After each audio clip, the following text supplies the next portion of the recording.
recently. I'm not sure how recent, but I think Google has been saying that they're pushing more towards user experience in ranking for like like for example for like articles, like they're like you can generate articles now with AI, right? So there's like a pushback according to some people that Google pushes back on those types of articles because they want more quote unquote engaging content or more human content ish. So if it's some way it's like from how I understand it, it's like they're saying that they do consider user interaction or something like that. So I don't know. It's just like been hearing it, but I don't know. yeah, so I think there's a language ambiguity here. Huh. Google does encourage us to produce engaging content, but that doesn't mean content that is using engagement metrics off Google Analytics or Chrome for that matter, right? When Google says you should have engaging content, it's not saying content with no bounce rate or No. large time on site, right? That's not what it means. It's trying to say, hey, rather than try to optimize a page for keywords and use a 20% keyword density, make it engaging. They're saying make it interesting and unique and helpful and informative and authoritative with expertise. That's what they mean by engaging.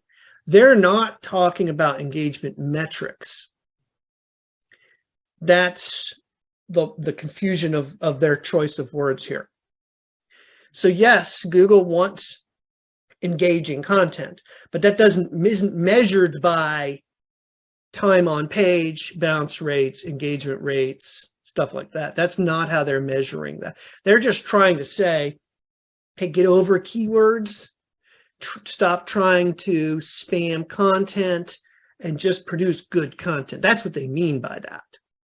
They do not mean metrics that might be construed as engagement metrics. But then so like for the helpful content update, then Right. I mean, how do they determine if somebody's content is really, really helpful? Right. So they have several machine learned algorithms like the BERT update and RankBrain that are able at this point to judge veracity of articles. So they're actually looking at the content itself on your page. Right. This is in direct response to, and I don't want to get political here, but direct response to the presidential election of 2016 in the United States, where Google had a real hard time where people would produce fake news and Google as an algorithm would respond and say, oh, here's someone who confirms this conspiracy theory. And so Google made a very strong effort to improve its algorithm's ability to judge the veracity and identify conspiracy theories. They did this, they applied this to medical concepts. So now like they're not just medical, but it's your money or your life content, right? You've heard this term before, where it's anything that affects your money or your life, Google puts you under higher scrutiny. And so their machine learned algorithm at this point can judge veracity and can cross-reference sources to know the accuracy of it. That is what they're talking about there. So you can't, yeah. Well, what if you come out with some contrary opinion that's different and you've got your data and all that that's different from 500 other websites out there? You're going to have a hard time. Yeah. You are. So really, I think we have to sometimes, that's helpful content update. It's you got to think about this, the SEO as a game, right? Because you're trying to get higher and higher on the search results on Google. That's what you're really trying to do. you want to be helpful, of course, you want to do all that kind of stuff, but you got to be helpful in the right way so that you get good results. Right. And you know, we you know, who this is where the philosopher in me comes out. You know, whose truth is Google's AI judging? Right? What if there's an unconventional medical theory that in a few years will be proved absolutely true, but for now it isn't within the mainstream of medical thinking? Theoretically, Google's algorithm would suppress that. Yeah. Now, we might argue, well, for the time being, since that's where the medical consensus is, that's probably what the algorithm should do. And then hopefully, as different alternative medical things are gaining credibility and gaining acceptance, the algorithm will shift. But I mean, epistemology is one of the areas of philosophy that I'm most interested in, and I won't bore you with epistemological questions, but that epistemology is the idea of how do we know what we think we know. And machine learned algorithms, unfortunately, have a really bad track record of being racist and presuppositional.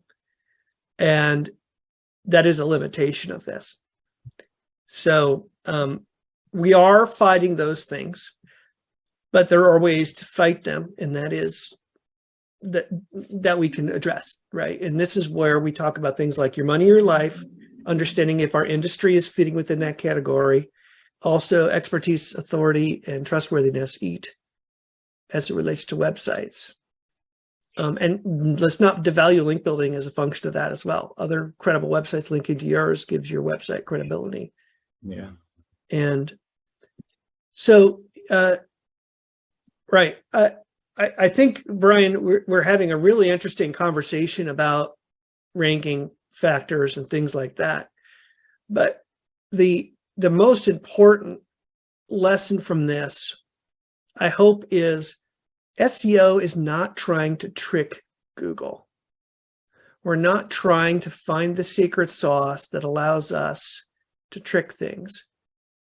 If we take the time to do the research and write good quality, unique content, that is only going to help us.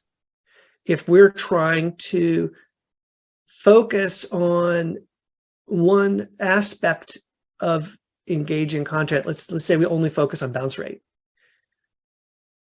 There are things you can do to make the bounce rate better that won't necessarily produce good stuff for the people who are visiting you. And so rather than try to say, oh, I'm going to look at laser focus on any one metric, not that you're doing that, Brian, but just we need to get away from a philosophy of SEO that's about trying to game the system and just focus on doing good for our clients and for our clients' customers. And if we have that philosophy to SEO, then we don't have to worry about the latest Google algorithm update, or is Google really using engagement metrics to measure success of SEO ranked websites. If we've taken the time to produce good quality content on the website, great, people are going to engage with that, right? And even if they are using that and I'm totally wrong, I've still won that battle because I took the time to write good stuff. Right. And so rather than chase rumor and conjecture, taking the time to produce good quality stuff on a website is always going to pay off, rather than try to figure out what the secret sauce is.